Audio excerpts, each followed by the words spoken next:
Bismillahirrahmanirrahim. Assalamu calaykum waraxmatullaahi tacaala wabarakaatuh. Dhegeystayaal door wanaagsan kusoo dhawaada warka door ee warbaahinta Summit. Qodobada aad ku maqli doontaan wararkaygana waxaa ugu dooran xiisad colaaleed oo maanta ka taagan deegaanka Warshiiq ee gobolka Shabeellada Dhexe. Caruur badan oo u geeriyootay cudurro ka dilaacay Jubbada Hoose. Booliiska Puntland oo ganacsato ku xiray Boosaaso.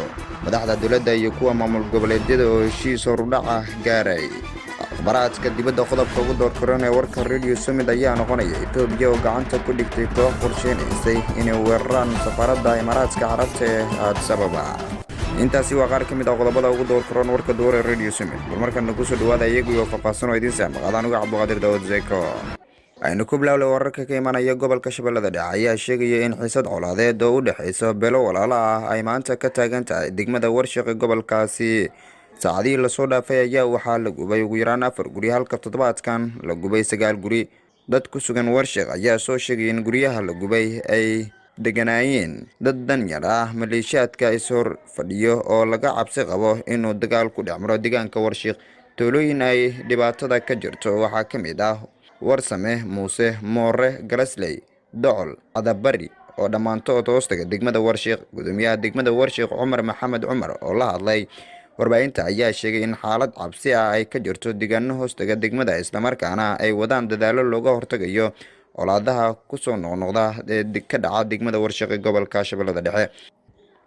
caruur badan oo u geeriyootay cudur ka dilaacay gobolka Jubbada Hoose.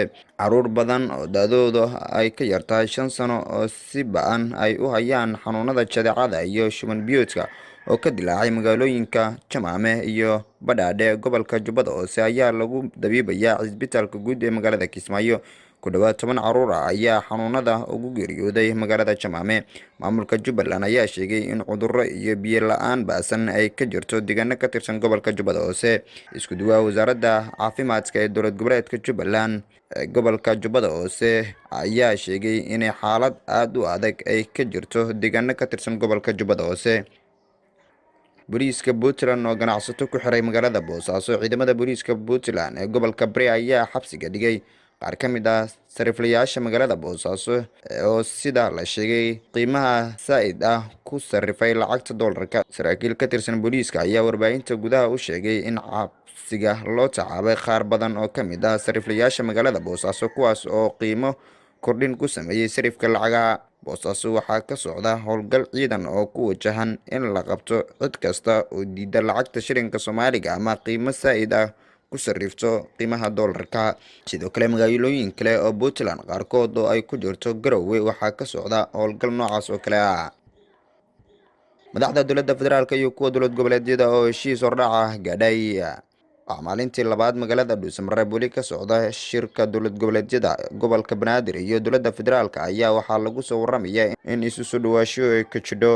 madaxweyne ku-xigeenka Galmudug Cali Daahir Ciid oo la hadlay laanta afka Soomaaliga ee BBC-da ayaa sheegay in ilaa iyo imika uu shirkaasi si habsami leh u socdo. waxa uu intaa ku daray in ay jiraan qodobo isfahan laga gaaray ilaa iyo imika. Master Ciid ayaa carabka ku dhuftay in qodobka soo xulidda xildhibaanada baarlamaanka Somaliland ilaa iyo imika isfahan laga gaaray.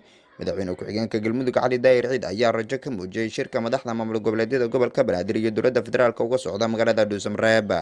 shirka magaalada Dhuusamareeb ayaa ku soo beegmaya xilli ay muddo xileedka madaxweyne Maxamed Cabdullaahi Farmaajo ay ka harsan tahay maalmo kooban. shirka Dhuusamareeb ayaa ah kii afraad oo magaaladaasi lagu qabto. akhbaaraadka dalka ka baxsan ee warkayaga aad ku maqli doontaan ayaa waxuu noqonaya Itoobiya oo gacanta ku dhigtay koox qorsheynaysa inay weeraraan safaaradda Imaaraadka Carabta ee Addis Ababa. wakaalada rasmiga iyo TV-ga qaranka Itoobiya ayaa baahiyay in sirdoonka dalkaasi uu gacanta ku soo dhigay koox argagixiso ah oo ka koobnayd ilaa iyo 15 qof oo qorsheynayay inay qarxiyaan safaaradda Imaaraadka ee Addis Ababa. shakhsiyaadka la xiray waxaa lagu soo qabtay hub iyo waxyaabaha qarxa oo ay doonayeen inay ku weeraraan xarunta safaaradda Imaaraadka. sirdoonka Itoobiya ayaa waxa ay sheegeen inay gacanta lagu dhigay hub culus, bambooyin iyo sidoo kale dukumiintiyo kale oo ay haysteen kooxda qaraxa waday. gudahaan inta ayaan kusoo gabagabaynaynaa warka duurare iyo simid aan idin la soo tinaan Cabdiqaadir Daawud. intaan korkankiisa xigaan ku kulmi doono nabadgelyo.